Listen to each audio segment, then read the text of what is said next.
On everyone. So The Deuce is an HBO TV show that aired from 2017 to 2019. That's right, everyone. It just ended this year. It was 25 episodes, and it starred James Franco, Maggie Gyllenhaal, Emily Maid, Chris Coy. It is a show that, for those of you that don't know, it focuses on the 1970s and 80s in New York City. During that time, there was a rise in both the porn industry and prostitution, and this show is all about the seediness of that. Now, I, for one, was very fascinated by the show from the very beginning. As soon as I saw the trailer and what it was about, I was like, okay, it's HBO, I'm sold.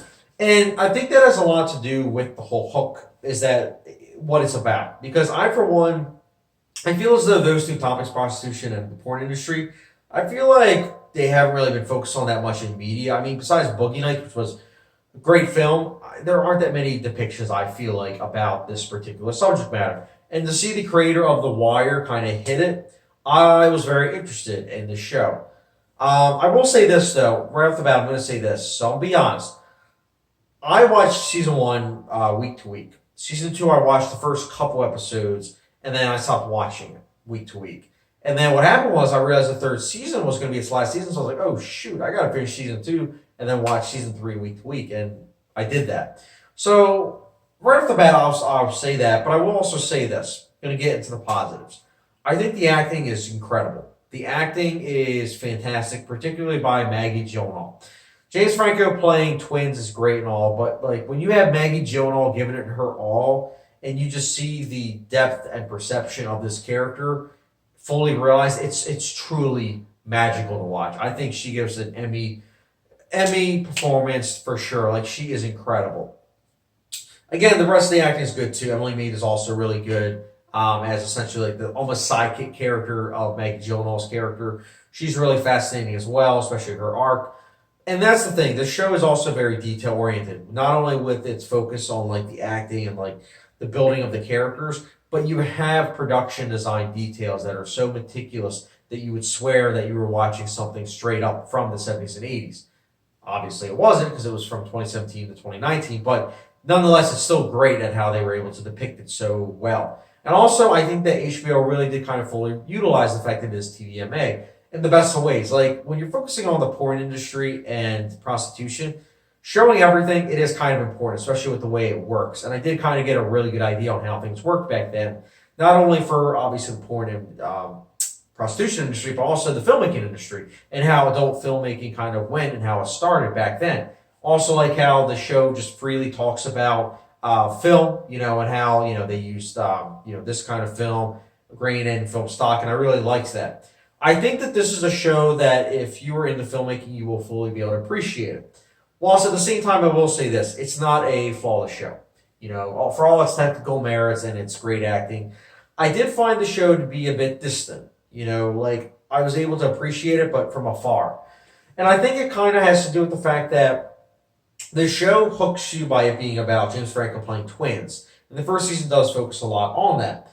However, the show is most fascinating when it's not focused on him. And that kind of is what happens in the second and third season.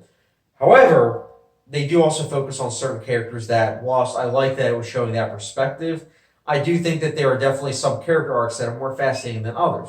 And I think, specifically speaking, Maggie Gyllenhaal, I'm going to say it again, her character, her arc, everyone around that arc was great. Everything else was somewhat interesting, but it definitely was dampened when it was focusing on that versus Maggie Gyllenhaal's. And that's just it. I think that's the biggest flaw for me. I think that knowing that the characters are kind of distant, and I'm saying this as someone that can appreciate distant characters, because I feel like this show could have been more than the sum of its parts. I think the pacing is also kind of an issue. Like, it is kind of disjointed in some episodes.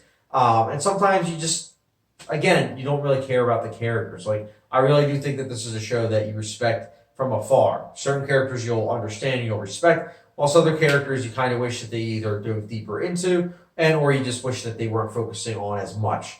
But nonetheless, The Deuce, it is a show that, at the end of the day, I do respect. I liked how it was ballsy with focusing on an industry that I feel like many TV shows wouldn't really focus on. I really liked the acting, especially, as I mentioned, Maggie Gyllenhaal. She is the complete standout of the show.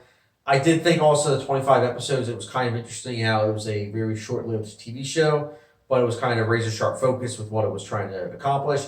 I think for the most part, it did accomplish it. And although not perfect, I will be giving The Deuce a 3.75 out of 5-star show, which feels like a 5-star rating. I mean, it gets a good old hot sauce rating of Texas Pete's Pure Hot Sauce. That's right, everyone. Texas Pete Hot Sauce rating means it's a rock solid show, and that's why it gets a rock solid hot sauce. So, but guys, that's my thoughts on The Deuce. Let me know your thoughts in the comment section down below. If you have any questions actually about like plot elements or things that occur in the show, let me know your thoughts in the comment section below. Because again, I do spoiler-free reviews intentionally, so that way, if you haven't seen the show, or if you have, regardless, you'll still be able to watch it and enjoy the review. So, guys, again, that's my thoughts. What was your favorite season of The Deuce, and what's your favorite HBO show? Let me know your thoughts in the comment section down below. And as always, don't forget subscription, notification bell, and I'll catch you guys later.